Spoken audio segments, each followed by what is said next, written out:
시청자 여러분 안녕하십니까? 뉴스데스크 강원입니다. 강원도가 올해 상반기 전국 최초로 야간 산불 진화 헬기를 도입했지만 한 번도 사용하지 못했습니다. 재도입도 추진하지 않기로 해 당분간 야간 헬기 투입은 어려울 전망입니다. 배현환 기자가 보도합니다. 지난 4월 양양에서 열린 야간 헬기 진화 훈련입니다. 강한 조명으로 현장을 비추고 가상의 산불을 끄는 내용으로 구성됐습니다. 강원도가 올 상반기 전국 최초로 임차 도입한 야간 산불 진화용 민간 헬기입니다. 일반 헬기보다 6억 8천만 원을 더 주고 임차해 야간 진화에 투입하려 했지만 실적은 없습니다. 항공안전법에 따라 조종사 자격 요건과 안전성 기준을 갖췄지만 야간 특별 운항은 기상 조건 등 제한 사항이 많기 때문입니다. 결국 강원도는 내년부터는 야간 헬기 운영 계약을 포기했습니다. 아직까지 지자체에서 하기는 조금 어렵고 또 법이 너무 강하다 보니까 규제도 많고 하다 보니까 좀 묻혀서 하는 게 맞겠다. 그렇게 해서 이제 잠정 종료 안 하는 걸로 했어요. 이에 따라 앞으로도 당분간은 영동 지역에서 발생하는 야간 산불의 경우 헬기 진화가 어려울 것으로 예상됩니다. 산림청도 야간 산불 진화가 가능한 헬기 운용을 추진하고 있지만 조종사 연수 등의 문제로 도입 시기는 결정되지 않았습니다. 강원도 지형들이 너무 산악이고 하다 보니까 야간 산불이 나게 되면 거기에 대처할 수 있는 부분은 너무 어려운 부분들이 있고 영동권이 안고 있는 하나의 숙제이고 이 부분에 대해서는 도집행부가 어떤 해결책을 숙고할 필요성이 있다라는. 올해 도내에서는 모두 42건의 산불이 발생해 635만 제곱미터가 불에 탔으며 야간에는 헬기를 투입할 수 없어 피해가 늘어나고 있습니다. MBC 뉴스 배현환입니다. 동해안권 경제자유구역 강릉 옥계지구는 이미 지난 7월부터 부지조성 공사가 시작됐습니다.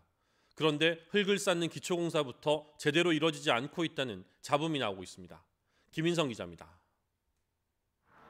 동해안권 경제자유구역 옥계지구 공사 현장. 흙을 쌓아 다지는 성토 작업이 한창입니다. 이곳 경제자유구역 옥계지구는 오는 2020년 7월까지 국도 7호선 높이만큼 흙을 쌓아야 합니다. 하지만 보시는 것처럼 공사 진행은 매우 더디기만 합니다. 부지 성토를 위한 흙 반입이 늦어지고 있기 때문입니다.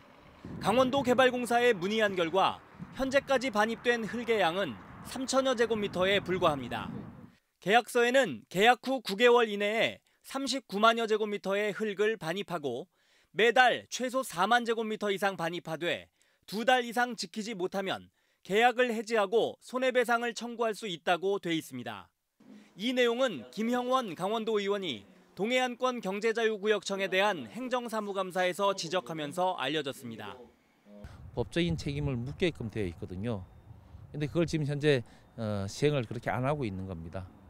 자, 어떻게 해야 된다고 생각하시는 거예요? 그 계약서 내지 시방서 상의 어떤 조처를 정확히 좀 시행을 빨리 해야 될 것 같고요.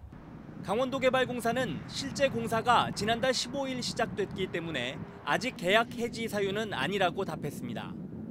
실제 착수일인 10월 15일부터 2개월 동안 계약 조항에 있는 최소 반입 수량을 지키지 못했을 경우에 계약 해지 사유가 된다고 저희가 지금 판단이 나왔거든요. 그래서 지금 현재는 아직 그 조건이 충족되지 않은 상황입니다. 이대로라면 계약이 제대로 이행될지 장담할 수 없어 서둘러 2차 성토 입찰 용역을 발주한 상태입니다. 2차분에서는 그런 부분이 발생되지 않도록 강계공에 대한 관리 감독을 철저히 했고요. 1차분처럼 일부 좀 문제점이 발생된다고 하면은 그러면은 전체적인 공기가 조금 문제가 될 소지가 있습니다. 가장 기초적인 공사인 성토 작업이 제대로 이루어지지 않으면 전체 공사 일정에도 차질이 생길 수 있다는 우려가 커지고 있습니다. MBC 뉴스 김인성입니다. 호반의 도시 춘천을 감싸고 있는 의암호에는 여러 개의 섬들이 있습니다. 중도와 위도 등 이 섬들은 시민들의 추억이 있는 소중한 장소인데요. 개발 계획이 답보 상태를 보이면서 파헤쳐진 채 수년째 흉물로 방치되고 있습니다. 김상훈 기자가 취재했습니다. 호반의 도시 춘천의 상징과도 같은 의암호에는 4개의 섬이 자리 잡고 있습니다. 고슴도치섬이라 부르는 위도부터 그 아래 상중도와 하중도 그리고 붕어섬까지. 이들 섬들은 친구와 가족, 연인의 추억이 있는 소중한 장소입니다. 그런데 이 섬들이 자치단체와 민간의 개발에 휩싸이면서 제 모습을 잃은 지 오래됐습니다. 레고랜드가 들어설 하중도. 레고랜드로 개발되기 전까지 춘천 시민들에게는 봄, 가을 소풍이나 야유회를 갔던 장소였습니다. 더구나 수도권 관광객의 국민 여가 관광지로 인기 있던 명소였습니다. 그러나 강원도가 추진하는 레고랜드 사업으로 울창한 수목과 넓은 잔디밭은 온데간데 없이 사라졌습니다. 여기 있다 보면 또 평지도 굉장히 잔디도 굉장히 있던 데가 있었어요. 그리고 뭐 마을 사람들 뭐 조그만 가게들에 들어가지고 뭐 물건도 사고 뭐 이런 어떤 그런 소소한 그런 게 있었거든요. 근데 지금은 며칠 전에 제가 여기 와봤거든요. 완전히 황량한. 고슴도치섬도 마찬가지입니다. 가족의 산책, 초중 고등학교 학생들의 소풍 장소였던 섬은 개발이 답보 상태를 보이면서 친근감 있던 옛 모습은 찾아볼 수가 없습니다. 해마다 마임 축제가 열릴 때면 밤샘 놀이터였던 사실도 점점 잊혀지며 춘천 시민들이 이용할 수 있는 권리조차 수년째 빼앗긴 채 흉물로 방치되고 있습니다. 붕어섬은 태양광 발전 시설에 자리를 내줬습니다. 이렇게 섬들이 사라지는 것에 대해 지역 예술가들이 우려의 목소리를 내며 나섰습니다. 특히 레고랜드 개발 과정에서 선사 유적지가 발견된 중도의 가치가 제대로 평가되지 못하고 있다며 중도 살리기 퍼포먼스를 펼쳤습니다. 춘천만이 갖고 있는 그런 아름다운 자연을 아름답게 가꾸면서 얼마든지 춘천 시민이 또 그걸 가지고 잘 살 수 있는데. 춘천 주변 섬들에 대한 제대로 된 개발과 복원 계획 추진이 시급한 상황입니다. 춘천이 가진 귀중한 시민 문화 여가 장소였던 여러 개의 섬. 지속 가능한 개발 방향을 찾지 못한 채 표류하면서 시민들의 소중한 추억도 함께 사라지고 있습니다. MBC 뉴스 김상훈입니다. 정부가 균형 발전 정책을 추진하고 있지만 강원도의 소득 이탈 현상이 심각한 것으로 조사됐습니다. 산업연구원에 따르면 지난 2016년 기준 강원도에서 지역 내 총생산의 17%에 해당하는 6조 1,842억 원의 소득이 수도권으로 빠져나갔습니다. 지난 2000년 3조 2,980억 원에서 지난 2008년 4조 1,585억 원으로 유출액은 증가하고 있습니다.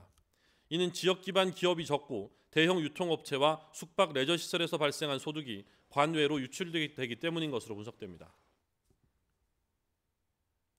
동계올림픽이 끝나고 첫 번째 겨울을 맞아 올림픽 경기장의 시설 개선 공사가 이어집니다. 강원도는 다음 달부터 강릉 컬링센터와 관동 아이스하키 경기장, 쇼트트랙 보조 경기장 세 곳에서 모두 30억 원을 들여 경기장 내 마루와 창호 설치 공사를 시행하기로 했습니다. 또 다음 달부터 피겨 쇼트트랙 경기장의 안전 난간 설치와 외부 난간 보수 공사를 시행하기로 했습니다. 강원도의원 의정비 심의위원회는 내일 2차 회의를 갖고 도의원들의 의정비 인상폭을 결정합니다. 도의원 의정비 심의위는 지난 21일 첫 회의에서 도의원의 의정비를 지방공무원 보수 인상률인 2.6%를 초과해서 올리기로 결정했습니다. 이에 따라 내일 열리는 회의에서는 인상폭을 어느 정도 범위로 정해서 여론조사를 실시할지 정하게 됩니다. 강원도 의원들은 한 해 5,184만 원의 의정비를 받고 있습니다. 올해 세계인권선언 70주년을 기념하는 어린이 인권도서 전시회가 다음 달 6일 국가인권위원회 강원인권사무소에서 열립니다. 다음 달 6일부터 12일까지 열리는 이번 도서 전시회에서는 인권 감수성 향상을 위한 다양한 프로그램을 체험할 수 있습니다. 뉴스를 마칩니다. 고맙습니다.